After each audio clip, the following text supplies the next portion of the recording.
এজন্য আমাদের আমল হতে হবে বিদআত মুক্ত আমল, ঈমান হতে হবে শিরিক মুক্ত ঈমান। অনেক মুসলমান আমাদের দেশে আছে কিন্তু তারা শিরিকের সাথে সম্পৃক্ত, আছে কি নাই? মাজার কেন্দ্রিক যত মুসলমান আছে, মনে রাখবেন, যারা মাজার পূজারী, বিভিন্ন মাজারে মাজারে দৌড়ান, তাদের প্রতি আমি শ্রদ্ধা রেখেই বলছি, আপনারা এই কাজটা করবেন না। মাজারের সাথে ইসলামের কোনো সম্পর্ক নাই। এই মাজার কেন্দ্রিক যত মুসলমান ভাই আছেন তাদের ঈমানটা সলিড ঈমান না।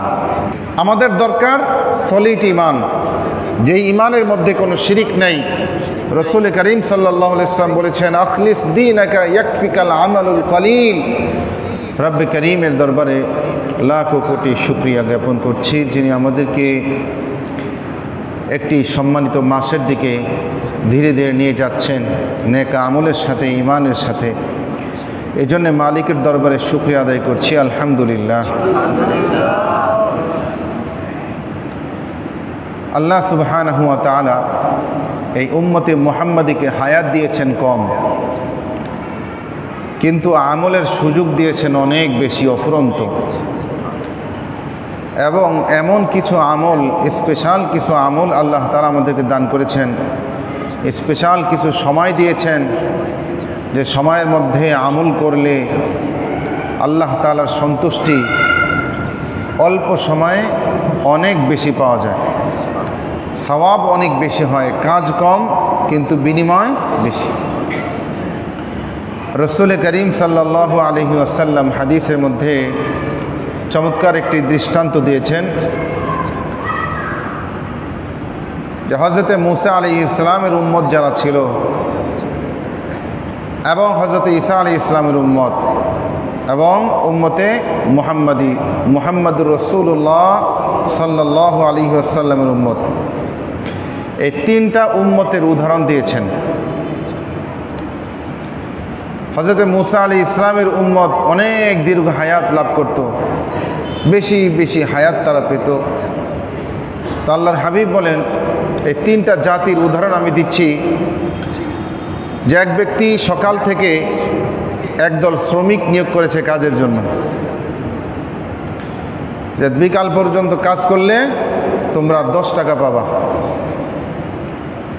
তো এই দল দুপুর পর্যন্ত কাজ করে, জোহর পর্যন্ত কাজ করে তারা ক্লান্ত হয়ে গেছে, বলছে না আমরা কাজ করব না, আমরা ক্লান্ত হয়ে গেছি, আমাদেরকে যতটুকু মজুরি দেওয়ার অতটুকু দিয়ে দেন। তো মালিক তাদের উপরে ইনসাফ করলো, যেহেতু সকাল থেকে বিকাল পর্যন্ত কেবল সন্ধ্যা পর্যন্ত 10 টাকা, তো অর্ধেক কাজ করছে, তারা কত টাকা পাবে? 5 টাকা। 5 টাকা দিয়ে বিদায় করে দিচ্ছে। তো এবার আরেক দল লোক নিয়োগ করছে, যে জোহর পর্যন্ত, মাগরিব, জোহর থেকে মাগরিব পর্যন্ত কাজ করবা, তোমাদের জন্য 10 টাকা বরাদ্দ। তো এরা আসর পর্যন্ত কাজ করছে, কাজ করার পরে ক্লান্ত হয়ে গেছে, বলছে না আমরা কাজ করব না, আমাদেরকে যতটুকু আমরা পারিশ্রমিক পাই দিয়ে দেন। তো এদেরকেও 5 টাকা দিয়ে বিদায় করে দিচ্ছে। এবার মাগরিব থেকে আসর পর্যন্ত অল্প সময়, এবার একদল লোক কাজে নিছে, যে আসর থেকে মাগরিব বিনিময় 10 টাকা। তো একদল কাজ নিছে, তারা মাগরিব পর্যন্ত কাজ করে 10 টাকা নিয়ে বাড়ি চলে গেছে। তো রাসূল করিম সাল্লাল্লাহু আলাইহি ওয়াসাল্লাম বলে যে প্রথম দলের উদাহরণ হলো হযরত মূসা আলাইহিস সালামের উম্মত। তো দীর্ঘ হায়াত পাইছে, কিন্তু আমলের বিনিময় তাদের কম। এরপরে হযরত ঈসা আলাইহিস সালামের উম্মত, তারাও মোটামুটি পাইছে হায়াত, কিন্তু তারাও অর্ধেক নিয়ে সন্তুষ্ট, বিদায় হয়ে গেছে। সর্বশেষ উম্মতে মুহাম্মাদি, আসর থেকে মাগরিব সময় থাকে একেবারে অল্প, এই সময় তারা কাজে লাগছে, আমলে লাগছে, মাগরিব পর্যন্ত কাজ করছে, কিন্তু বিনিময় পেয়ে গেছে তার পুরাটা। সুবহানাল্লাহি ওয়া বিহামদিহি। তো উম্মতে মুহাম্মাদিকে আল্লাহ তাআলা স্পেশাল কিছু সময় দিয়েছেন। তার মধ্যে এই যে শাবান মাস চলতেছে, এই শাবান মাসের 14 তারিখ দিবাগত রজনী, লাইলাতুন নিসফি মিন শাবান, শাবানের অর্ধ তারিখের রজনী। আমাদের পরিভাষায় আমরা শবে বরাত বলি, এটা অবশ্য কোরআন হাদিসে কোথাও নাই। শবে বরাত এটা একটা ফার্সি শব্দ, ফার্সি এবং আরবির মিশ্রণ, সব এটা ফার্সি শব্দ, অর্থ রাত্র। আর বারাআতুন মানে হলো মুক্তি, বারাআতুন অর্থ মুক্তি। এটা হলো মুক্তির রজনী, অর্থাৎ এই রজনীতে যারা আল্লাহ তাআলার গোলামি করবে, ইবাদত বন্দেগী করবে, আল্লাহ তাআলা তাদেরকে মাফ করে দেবেন।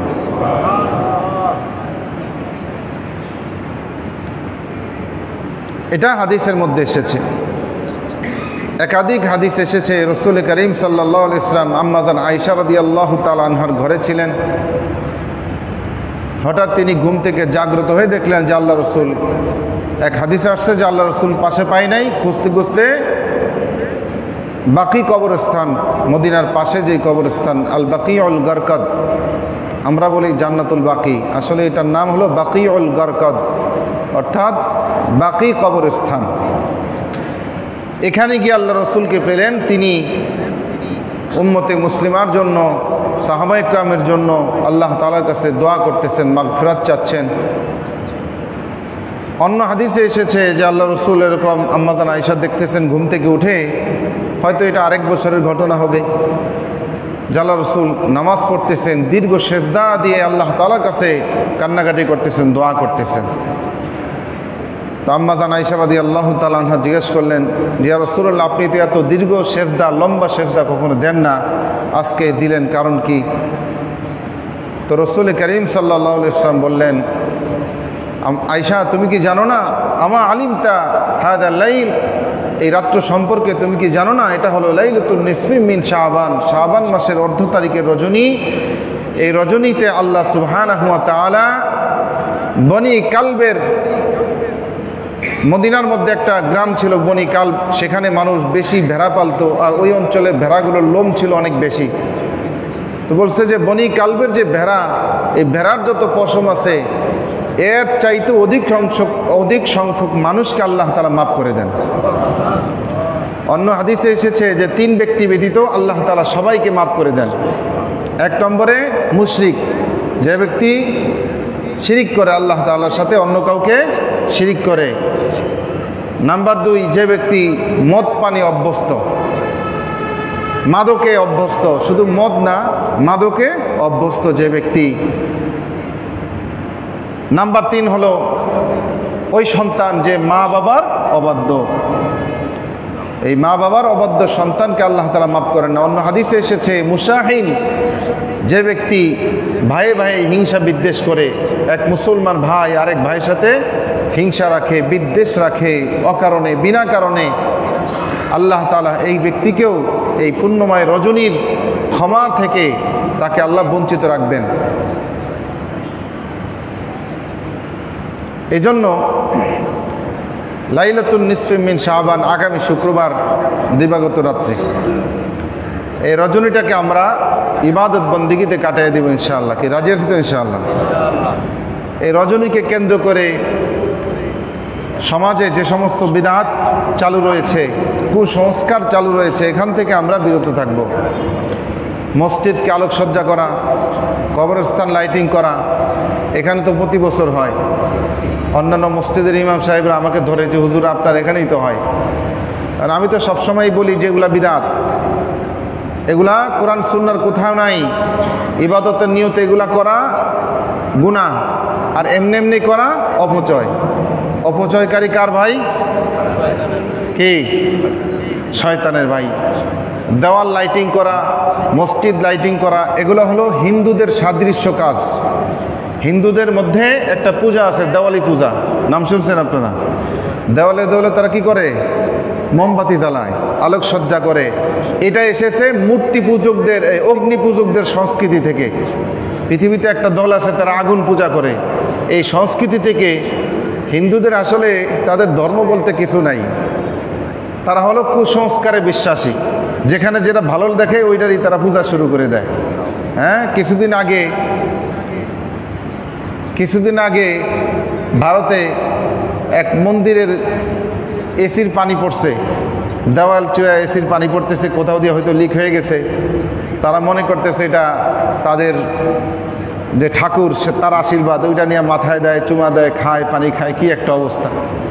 এখন ভাগ্য ভালো যে এসির পানি লিক হয়েছে, যদি মনে করেন যে আপনার কি 2 নম্বরের যে পানি আছে ওইটা যদি লিক হয়ে যাইতো তাহলে অবস্থা কি ছিল, হ্যাঁ?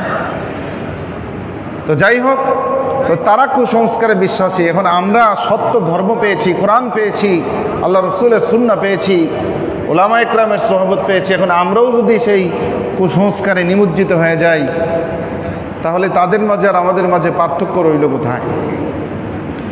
এজন্য আমাদের আমল হতে হবে বিদআত মুক্ত আমল, ঈমান হতে হবে শিরিক মুক্ত ঈমান। দুইটা জিনিস। 1 নম্বরে কি?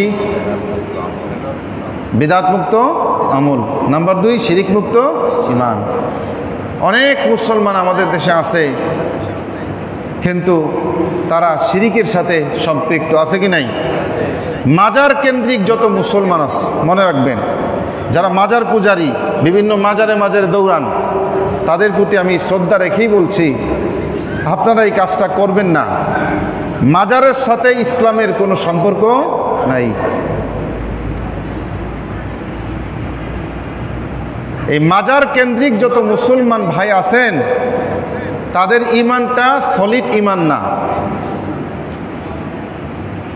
আমাদের দরকার সলিড ঈমান, যেই ঈমানের মধ্যে কোনো শিরিক নেই।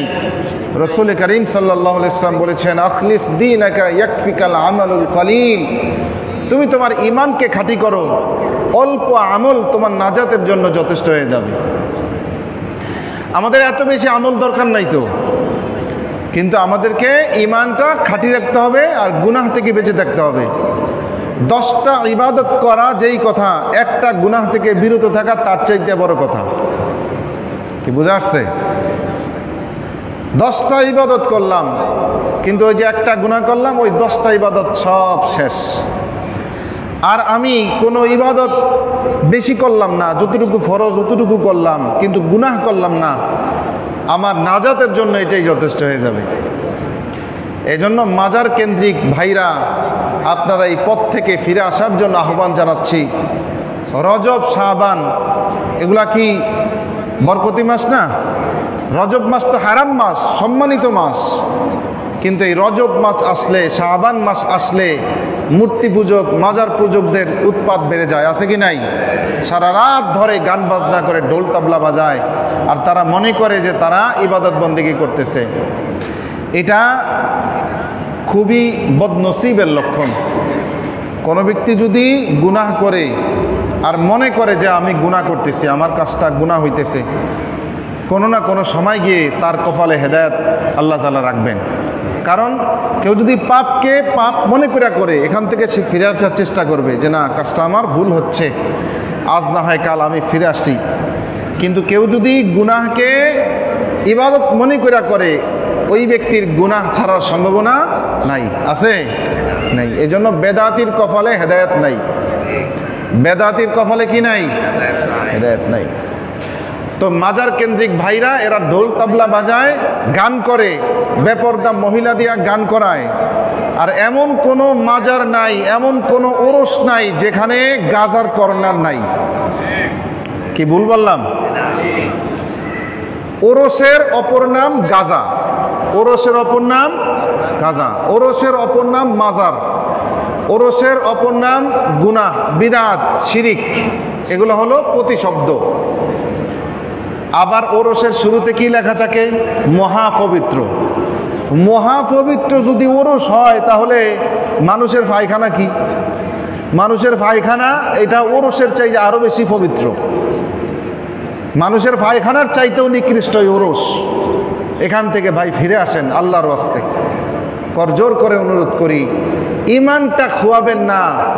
এই ঈমান আপনি তো সস্তায় পাইছেন, কিন্তু যারা আমাদের পর্যন্ত ঈমান পৌঁছাইছে তারা এই ঈমান সস্তায় পায় নাই। সাহাবা একরাম তাদের তাজা রক্ত জমিনে ঢাইলা দিয়া, মরুভূমির মধ্যে ঢাইলা দিয়া ঈমান কিনছে। ওই ঈমান আপনি আর আমি ফ্রি পাইছি, এজন্য ঈমানের কোনো মূল্য আমাদের কাছে নাই। কিন্তু যারা আমাদের পর্যন্ত পৌঁছাইছে এরা বহুত যুদ্ধ করছে। শাহজালাল ইয়ামানি রহমতুল্লাহ আলাই শাহজালালের নামে কি করে? উরুস করে, ভণ্ডামি করে, এই শাহজালাল এমনি এমনি আসে নাই, লাল সালু আর বিরানি হালুয়া জিলাপি খাওয়ার জন্য এদেশে আসে নাই। এদেশে গৌর গোবিন্দ নামক এক হিন্দু ভণ্ড শাসককে তাড়ানোর জন্য, তার বিরুদ্ধে জিহাদ করার জন্য এদেশে এসেছে, ঠিক কিনা? এই ইতিহাস সবাই জানি। তা আপনি আর আমি শাহজালাল নামে ঢোল তবলা বাজাই, মহিলাদের নাচ গান দেখি, এটা আবার কোন শাহজালাল? এই শাহজালাল তো আমাদের দেশে আসে নাই। আমাদের দেশে যেই শাহজালাল এসেছিলেন তিনি হযরত আবু বকর সিদ্দিকের বংশধর। তিনি একজন আলেম, তিনি একজন হক্কানি পীর, তিনি একজন সাধক। ওই শাহজালাল এসেছেন। আপনারা যেই শাহজালালের নামে ওরস করেন, ওই শাহজালাল আমাদের দেশে আসে। আপনারা এরকম কার নামে ওরস করেন? নিজামউদ্দিন আউলিয়ার নামে ওরস করেন। নিজামউদ্দিন আউলিয়া কোনো ভণ্ড ছিল না, ছিল না। তিনি দাওয়াত দিয়ে অমুসলিমদেরকে মুসলমান বানিয়েছেন। আপনারা খাজা মাইনুদ্দিন চিশতির নামে ওরস করেন। তিনি কোনো ভণ্ড ছিলেন না, তিনি কোনো বেদাতি ছিলেন না। খাজা মাইনুদ্দিন চিশতি অনেক বড় লোক, অনেক বড় হাস্তি, অনেক বড় আলেম। যেই মাইনুদ্দিন চিশতির নামে আপনারা উরুস করেন, ওই মাইনুদ্দিন চিশতি কোনো দুনিয়াতে ছিল না। আপনারা করেন শয়তানের নামে, নাম দিয়েছেন মাইনুদ্দিন চিশতি, ঠিক কিনা? মাইনুদ্দিন চিশতি কোনো উরুস করতে, মাজার করতে, ভণ্ডামি করতে বলে নাই। এই মাসগুলো পবিত্র মাস, রজব, শাবান, রমাদান। আল্লাহর হাবিব দোয়া শিখিয়েছেন, আল্লাহুম্মা বারিক লানা ফি রজাবা ওয়া শাবান ওয়া বাল্লিগনা রমাদান। আল্লাহ, রজব এবং শাবান মাসে আমাদের জন্য আপনি বারাকা দান করেন, বরকত দান করেন। মাসগুলো ভালো আমলের মাস, এজন্য আল্লাহ রসুল দোয়া করছেন, ঠিক কিনা? অবাল্লিগনা রমাদান, ওগো মালিক রমজান পর্যন্ত আমাদের হায়াতকে বাড়ায় দেন, পৌঁছায় দেন। কিতাবের মধ্যে রয়েছে, কোন মুসলমান যদি শাবান মাসে কিংবা রজব মাসে দোয়া পাঠ করলো, আল্লাহ সুবহানাহু ওয়া তাআলা তাকে দোয়া পাঠ করার তৌফিক দিয়ে দিল। রমাদান পর্যন্ত, রমজান শেষ হওয়া পর্যন্ত ওই ব্যক্তির মৃত্যু হবে না। সুবহানাল্লাহ। কারণ হায়াতের মালিককে, মৌতের মালিককে, হায়াতের মালিক যিনি, তিনি যদি চান কারো হায়াতের মধ্যে তিনি বরকত দিতে পারেন, ঠিক না? ওই মালিক তো এমন এক মালিক, কারো মৃত্যু হয়ে যাবে তো দীর্ঘ হায়াত পর্যন্ত, দীর্ঘ সময় পর্যন্ত তার শরীরটাকে ঠিক রেখে জমিনের উপর দাঁড় করায় রাখতে পারেন ওই আল্লাহ। ওই আল্লাহ তো এমন কুদরতওয়ালা আল্লাহ, যিনি হযরতে ইউসা আলাইহিস সালামকে দীর্ঘ 100 বছর পর্যন্ত মৃত্যু দিয়ে আবার তিনি জীবিত করতে পারেন ওই আল্লাহ। ওই আল্লাহ তো এমন কুদরতওয়ালা আল্লাহ, যিনি আসহাবে কাহাফের 6 জন মুমিন যুবকদেরকে 309 বছর পর্যন্ত মৃত্যুর মতো ঘুম দিয়া আবার জাগ্রত করতে পারেন। কি বলেন, পারেন কি না? কিছুদিন আগে পত্রিকায় দেখছি যে গোটা বিশ্বের মধ্যে সব চাইতে বেশি ঔষধ বিক্রিত হয়েছে গ্যাস্ট্রিকের ওষুধ, ঠিক কিনা? গ্যাস্ট্রিকের ওষুধ চিনে না এমন কোনো বাঙালি নাই। কিছু হয়নি, এবার পেটের ভিতরে অন্য কোনো সমস্যা হোক, একটু সমস্যা হয়েছে, জ্বালাপোড়া করছে, দৌড় দিয়া গিয়া দোকানে একটা গ্যাস্ট্রিকের ওষুধ দেন। তো এটা সবচাইতে বেশি বিক্রিত। কিন্তু এমন কোন ঔষধ যদি আবিষ্কার পৃথিবীতে হইতো যেটা খাইলে 1 মাসের হায়াত বাড়ে, কি বলেন, এই ঔষধের সাথে অন্য কোনো ঔষধ পারত? এই ঔষধ সবচাইতে বেশি বিক্রিত ঔষধ হইতো, ঠিক কিনা? কিন্তু এমন কোনো ঔষধ নাই। তাতে কি হয়েছে? আপনার আমার নবী মুহাম্মদুর রাসূলুল্লাহ সাল্লাল্লাহু আলাইহি ওয়াসাল্লাম ঔষধের চাইতে বেশি কার্যকর দোয়া আমাদেরকে শিক্ষা দেয়া গেছেন। সকালবেলা পড়বা 3 বার, বিসমিল্লাহিল্লাযী লা ইয়াদুররু মা ইসমিহি শাইউন ফিল আরদি ওয়ালা ফিস সামাই ওয়া হুয়াস সামিউল আলিম। 3 বার পাঠ করবা। আল্লাহর হাবিব বলেন সন্ধ্যা পর্যন্ত ওই ব্যক্তির কোনো বিপদ আপদ তো দূরের কথা, ওই দিন তার মৃত্যু হবে না। হায়াত বাড়াইতে চাই আমরা, হায়াতের মধ্যে নিরাপত্তা চাই, কিন্তু দুনিয়াবি আসবাব গ্রহণ করে আল্লাহ রসুল যে দোয়া শিক্ষা দিয়েছেন ওই দোয়া পাঠ করে আমরা নিরাপত্তা লাভ করতে চাই না, হায়াতও বাড়াইতে চাই না। আমরা আসবাবপত্রের প্রতি আমাদের ইয়াকিন ঢুকে গেছে। সাহাবেদের ঈমানের সাথে আমাদের ঈমানের এখানেই পার্থক্য। সাহাবীরা 2 রাকাত নামাজ পড়ছে, ঘরের মধ্যে খাবার নাই, আল্লাহর হাবিব বলে দিছে নামাজ পড়ো, নামাজের মাধ্যমে আল্লাহ রিজিক দিবে। আল্লাহ তাআলা কোরআনে হাকিমে বলেছেন ওয়া'মুর আহলাকা বিস-সালাতি ওয়াসতাবির আলাইহা লা নাসআলুকা রিজকা নাহনু নারযুকুকা ওয়াল আকিবাতু লিত-তাকওয়া। আল্লাহ তাআলা কোরআনে হাকিমে বলেন নবী গো, আপনি আপনার আহলকে নামাজের আদেশ দেন। ওয়া'মুর আহলাকা বিস-সালাহ, আপনি আপনার পরিবারস্থ লোকদেরকে নামাজের কথা বলেন, নামাজের হুকুম দেন। ওয়াসতাবির আলাইহা, এবং আপনি নিজেও এই নামাজের উপর ইস্তেকামাত থাকেন, অটল থাকেন। লা নাসআলুকা রিজকা, আমি আপনার কাছে রিজিক চাই না, নাহনু নারযুকুকা, আমি আপনাকে রিজিক দেব। বোঝা গেল নামাজের সাথে রিজিকের সম্পর্ক। আল্লাহর হাবিব সাহাবীকে শিখাই দিয়েছে, সাহাবী মসজিদে গিয়ে নামাজ পড়ো তো আল্লাহ রিজিক দেবে। সাহাবী 2 রাকাত নামাজ পড়ছে, ঘরে গিয়া বিবিকে বলতেছে বিবি রে খাবারের কোনো ব্যবস্থা হয়েছে নাকি? না হয় নাই। সাহাবী বলতেছে আল্লাহর রাসূল যা বলেছে সত্য বলেছে, নামাজের মধ্যে অবশ্যই রিজিক আছে, আমার নামাজটা হয় নাই, আমি আবার 2 রাকাত নামাজ পড়ি। সাহাবী দৌড়াইসা নামাজে দাঁড়াইছে, নামাজ পড়ে আবার গেছে, না না এখনো খাবারের ব্যবস্থা হয় নাই, রিজিক আসে নাই। সাহাবী মনকে বুঝিয়েছে, মন আল্লাহর রাসূল বলেছে এটাই সত্য, তোমার নামাজ হয় নাই, তুমি আবার নামাজ পড়ো। সাহাবী মসজিদে আসছে, মসজিদে এসে নামাজে দাঁড়িয়ে গেছে।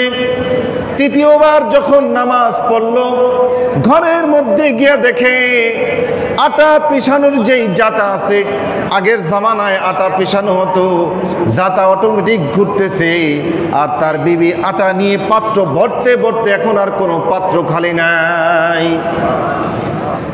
সাহাবীদের ঈমানের সাথে আমাদের ঈমানের পার্থক্য এখানে। সাহাবীদের ইয়াকিন ছিল বড় মজবুত। সাহাবীরা শিখছে আগুন হযরত ইব্রাহিম আলাইহিস সালামকে কোনো ক্ষতি করতে পারে নাই, সুতরাং আগুনের মধ্যে কোনো ক্ষমতা নাই, ক্ষমতার মালিক কে? সাহাবীরা শিখছে ছুরি হযরত ইসমাঈল আলাইহিস সালামকে জবাই করতে পারে নাই, ছুরির ক্ষমতা নাই, ক্ষমতার আসল মালিক হলেন আল্লাহ। সাহাবীরা শিখছে মাছ হযরত ইউনূস আলাইহিস সালামকে খেয়ে হজম করতে পারে নাই, মাছের কোনো ক্ষমতা নাই, পানির ক্ষমতা নাই, ক্ষমতার মালিক কে? এই ইয়াকিন সাহাবীদের মধ্যে পূর্ণ মাত্রায় ছিল। এজন্য সাহাবীরা দোয়া পাঠ করত। সাহাবীরা আসবাবের প্রতি তাদের ইয়াকিন ছিল না, তাদের ইয়াকিন ছিল আসবাবের যিনি মালিক, সব কিছুর যিনি মালিক তার প্রতি সাহাবায়ে কেরামের পূর্ণ ঈমান ছিল। এজন্য সাহাবায়ে কেরাম দোয়া পাঠ করতেন, কালেমা পাঠ করতেন, সূরা ফাতিহা পাঠ করতেন, সঙ্গে সঙ্গে তাদের উদ্দেশ্য হাসিল হয়ে যেত। কিন্তু আমাদেরটা হয় না, কারণ আমরা আসবাবের প্রতি বেশি ইয়াকিন দেয়া ফেলছি। আমাদের যদি কোনো অসুখ হয়, কোনো বিমারি হয়, প্রথমেই আমাদের মনটা চলে যায় ডাক্তারের দোকানের দিকে, প্রথমেই আমাদের ইয়াকিনটা চলে যায় ঔষধের প্রতি, প্রথমেই ইয়াকিন চলে যায় কোন ডাক্তার আছে ভালো, কোন হাসপাতালে গেলে রোগটা ভালো হবে, ঠিক কিনা? চিকিৎসা গ্রহণ করা এটা সুন্নাহ, কিন্তু রোগ যিনি দিয়েছেন আগে তার কাছে চাইতে হবে, ঠিক কিনা? হযরতে মুসা আলাইহিস সালামের ঘটনা আসছে কিতাবে। একবার হযরতে মুসা আলাইহিস সালামের পেটে ব্যথা হয়েছে, আল্লাহ তাআলার কাছে বলল, আল্লাহ তাআলা গাছ দেখায় দিছে, মুসা এই গাছের পাতা আপনি খান, পেট ব্যথা ভালো হবে। মুসা আলাইহিস সালাম গাছের পাতা চিবায় খাইছেন, পেট ব্যথা ভালো হয়ে গেছে। কিছুদিন পরে আবার পেট ব্যথা হয়েছে, এবার মুসা আল্লাহর কাছে না বইলা, মুসা আলাইহিস সালাম তো জানছেই যে আল্লাহ তো বলে দিছে এই গাছের পাতার মধ্যে শিফা আছে, গিয়া পাতা খাইছে, পেট ব্যথা ভালো হয় না। আল্লাহ তাআলার কাছে বলল, আল্লাহ তোর পাহাড়ে চলে গেছে, ওগো আল্লাহ আরেকবার পেট ব্যথা হয়েছে, আপনি গাছ দেখায় দিয়েছেন, পেট ব্যথা ভালো হয়ে গেছে, এবারও গিয়া আপনি পাতা খাইলাম, এখন তো পেট ব্যথা ভালো হয় না, কারণ কি? আল্লাহ তাআলা বলল, মুসা রে আগের বার ওই পাতার মধ্যে আমার হুকুম ছিল, এই জন্য পেট ব্যথা ভালো হয়েছে, কিন্তু এইবার এই পাতার মধ্যে আমার হুকুম নাই, এই জন্য ভালো হয় নাই, ঠিক কিনা? একই রোগের জন্য ডাক্তার দেখাইছেন, প্রেসক্রিপশন দিছে, ওষুধ খাইছে, ভালো হয়ে গেছেন, পরের বার ওই রোগ হয়েছে, প্রেসক্রিপশনটা ডাক্তারের না দেখায় ফার্মেসি দেখায় ওষুধ খান, দেখবেন অনেক সময় ভালো হয় না, ঠিক কিনা? এজন্য ভাইরা আমার, আল্লাহর হাবিব দোয়া শিক্ষা দিয়েছেন, কেউ যদি হায়াতকে দীর্ঘায়িত করতে চাও, হায়াতকে লম্বা করতে চাও, তো রজব মাস আসলে দোয়া পড়ো, আল্লাহুম্মা বারিক লানা ফি রজব ওয়া শাবান ওয়া বাল্লিগনা রমাদান। আল্লাহ রমজান পর্যন্ত দয়া করে পৌঁছায় দেন। হায়াতের মালিকের কাছে বললে হায়াতের মালিক হায়াত বাড়ায় দেয়। এজন্য দেখেন না, ওই জাহান্নামের মালিককে কেউ যদি সকালবেলা ফজরের পরে 7 বার পরে আল্লাহুম্মা আজিরনি মিনান নার, দোয়াটা কি বলেন না আমার সাথে?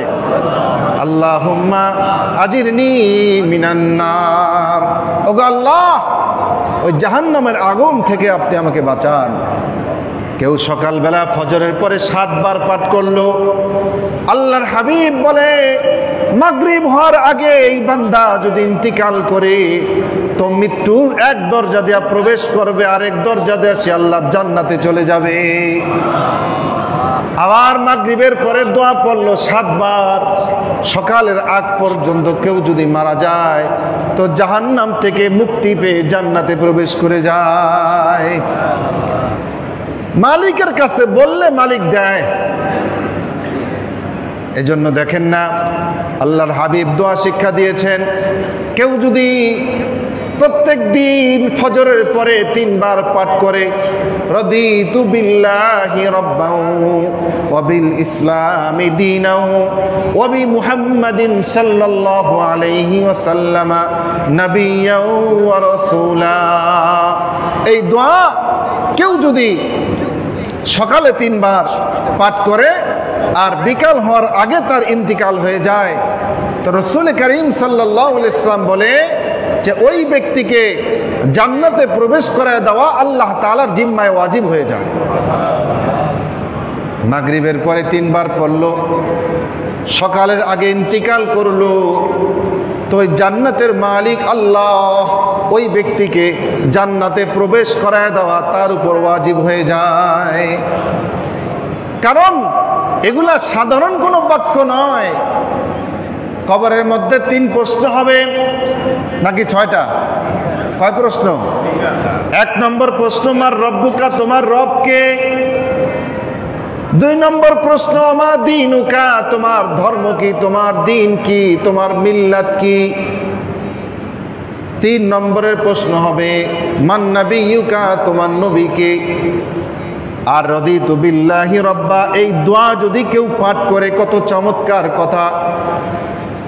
ওগো আল্লাহ, আমি আপনাকে রব হিসাবে পেয়ে আমি খুশি হয়ে গেছি, সন্তুষ্ট হয়ে গেছি। অবিল ইসলামী দীনা, ইসলামকে ধর্ম হিসেবে পেয়ে ওগো আল্লাহ আমি সন্তুষ্ট হয়েছি। অবি মুহাম্মাদিন নাবিয়্যা ওয়া রাসূলা, ওগো আল্লাহ নবী মুহাম্মদকে নবী হিসেবে পেয়ে, রসুল হিসেবে পেয়ে আমি সন্তুষ্ট হয়ে গিয়েছি। কবরের 3 প্রশ্ন জবাবগুলো এই দোয়ার মধ্যে আছে কি নাই? তাহলে সকালবেলা কেউ যদি 3 বার পড়ে, বিকালবেলাও 3 বার পড়ে, তো কবরের মধ্যে ফেরেশতারা আয়েশা সওয়াল জবাব করবে। আল্লাহ তাআলা বলে, ফেরেশতা আমার বান্দা তো সকাল বিকাল 3 বার করে জবাব দিতেই ছিল, তোমরা তাকে প্রশ্ন করো না, তাইলে আমার মান সম্মানে লাগে। সুবহানাল্লাহ। এজন্য ভাইরা আমার, আল্লাহর হাবিব দোয়া শিক্ষা দিয়েছেন, ওগো আল্লাহ রমজান পর্যন্ত পৌঁছায় দেন, অবাল্লিগনা রমাদান। হাদিসে এসেছে কেউ যদি রজব মাসে পড়ে তো তার শাবান এবং রমাদান এই 2 মাসের হায়াত বৃদ্ধি হয়ে যায়। সুবহানাল্লাহ। দেখেন না ভাইয়েরা আমার, করোনার সময় ওই যমুনা গ্রুপের চেয়ারম্যান বাবুল সাহেব ডাক্তারদেরকে বলেছিল, ডাক্তার আমার যত প্রপার্টি রয়েছে, যত সম্পত্তি রয়েছে সব দিয়ে দেব, শুধু আমার যে যন্ত্রণাটা হচ্ছে এই যন্ত্রণা একটু কমায় দেন। হায় আফসোস, কি বলেন, কমাইতে পারবে? হাজার সম্পত্তি দিয়ে দিবে, সব উপার্জন দিয়ে দিবে, কিন্তু 1 সেকেন্ডের হায়াত বৃদ্ধি করা যাবে না যখন সময় চলে আসবে। কিন্তু সময় আসার আগে কেউ যদি দোয়া পড়ে তো হায়াতের মালিক আল্লাহ ওই ব্যক্তির হায়াতকে দীর্ঘায়িত করে দেন। কিতাবে রয়েছে, কারো যদি আল্লাহ তাআলা এই দোয়া পাঠ করার পরেও তার হায়াত শেষ হয়ে যায়, কারো মৃত্যু চলেই আসে, তো ওই ব্যক্তি শাবান মাসের আমল, রমাদানের আমল, শবে কদরের আমল, যত আমল ছিল সব আমলের বিনিময়ে আল্লাহ তাআলা ওই ব্যক্তিকে দান করে দেন। অল্প একটু দোয়া আর কত বেশি নেকি, এটাই হলো উম্মতে মুহাম্মাদি। এজন্য ভাইরা আমার, আল্লাহ তাআলা সময়ের কসম খেয়েছেন, ওয়াল আসরি, সময়ের কসম, যুগের কসম খেয়ে বলছেন, ওয়াল আসরি ইন্নাল ইনসানা লাফি খুসর, নিশ্চয় সব মানুষগুলো ক্ষতির মধ্যে আছে। দুনিয়াতে যত মানুষ আছে সব মানুষ ক্ষতির মধ্যে, কিন্তু ক্ষতির মধ্যে নাই 4 শ্রেণীর লোক। 1 নম্বরে ইল্লাল্লাযীনা আমানু, যারা ঈমান এনেছে, ওয়া আমিলুস সালিহাতি, নেক আমল করেছে, ভালো কাজ করেছে, ওয়া তাওয়াসাউ বিল হাক্কি, সত্যের আদেশ দিয়েছে, ভালো কাজের আদেশ দিয়েছে, ওয়া তাওয়াসাউ বিল হাক্কি ওয়া তাওয়াসাউ বিস সবর, এবং গুনাহ থেকে মানুষকে বিরত থাকার আদেশ দিয়েছে, নিজেও গুনাহ থেকে বিরত থেকেছে, তাদের কোনো ক্ষতি নাই। তারা মরে গেলেও তাদের কোনো ক্ষতি নাই। নিষ্পাপ কোনো মাসুম ব্যক্তি যদি মারা যায়, ছোট নাবালেগ, তার কোনো ক্ষতি আছে? ক্ষতি নাই। ঠিক তেমনি ভাবে কোনো মানুষ যদি এই 4টা আমল করে তো মৃত্যু হয়ে গেলেও তার কোনো ক্ষতি নাই। এজন্য হায়াত পাইলাম কিন্তু হায়াতকে কাজে লাগাইলাম না, তাহলে আমার কোনো সফলতা নাই। আর হায়াত পাইলাম, হায়াতকে নেক কাজে লাগাইলাম, তাইলে আমার কি আছে? সফলতা আছে। এজন্য ভাইরা আমার, বহু যুবক ভাই এই আশায় দিনারিপাত করে, আমার এখনো অনেক হায়াত আছে, বৃদ্ধ হব, দাড়ি চুল পাকবে, নাতি নাতকুর হবে, লাঠি নিয়ে হাঁটবো, তাসবি নিব, মসজিদের মধ্যে এসে ইবাদত বন্দেগী করব। হায় কত যুবক এই কবরস্থানে আছে যারা এমন নিয়ত করেছিল কালকে সকাল থেকে ভালো হয়ে যাব, কিন্তু কাল সকাল আর তার 2 চোখ দিয়ে দেখা হয় নাই। কি বলেন, ঠিক কিনা? হায় কত মানুষ কত আশা আকাঙ্ক্ষা নিয়ে জীবন যাপন করে, অথচ আজকে আমি এখানে, কালকে আমি কোথায় থাকব এটার কোনো নিশ্চয়তা নেই। এজন্য ভাইয়েরা আমার, বলে ভালো হয়ে যাব কবে? মৃত্যুর আগে। মৃত্যুর আগ কোনটা? বলে এখন হলো মৃত্যুর আগ, এটাই হলো মৃত্যুর পূর্বে, ঠিক কিনা? কারণ একটু পরেই আমার মৃত্যু হতে পারে। হায় কত যুবক রসুলের সুন্নাত অন্তরে লালন করে না, রসুলের সুন্নাত মুখের মধ্যে রাখে না। আপনি রসুলের সুন্নতকে ভালোবাসেন, সব কিছু ঠিক আছে, কিন্তু এগুলা কিন্তু দৃশ্যমান করে আপনি কবরে যেতে পারবেন না। রসুলের একটা সুন্নত দৃশ্যমান রেখে আপনি কবরে যেতে পারবেন, সেটা হলো রসুলের সুন্নাত দাঁড়ি, ঠিক কিনা? এটা দেখা যায়, বাকিগুলা দেখা যায় না। এজন্য কত যুবক ইন্তিকাল হয়ে গেল, ক্লিন শেভ করা, মোচ আছে, বড় বড় আছে কি নাই? হায় আফসোস, দাড়ি রাখবে, বড় হব, ভালো আমল করব, এমন নিয়তে অনেক যুবক দিন অতিবাহিত করে, কিন্তু এমন সময় তার মৃত্যু হয়ে যায়, দাড়িগুলো ক্লিন শেভ, মোচগুলা বড় বড় আছে কি নাই? এজন্য ভাইরা আমার মৃত্যু কখন আসবে কেউ জানে না, কেউ জানে না। সামনে রমাদান আসতেছে, এখন থেকেই আমি ভালো হয়ে যাই, এখন থেকেই আমি গুনাহ ছেড়ে দেই, এখন থেকেই তওবা করি। আল্লাহ তাআলা আমাদের সবাইকে আমল করার তৌফিক দান করেন। যারা সুন্নত পড়ে নাই, 4 রাকাত সুন্নত নামাজ পড়ে নেই। সর্বশেষ ইসলামিক ভিডিও সবার আগে পেতে আল হাদি মিডিয়া সাবস্ক্রাইব করে পাশে থাকা বেল আইকনটি ক্লিক করুন। ধন্যবাদ।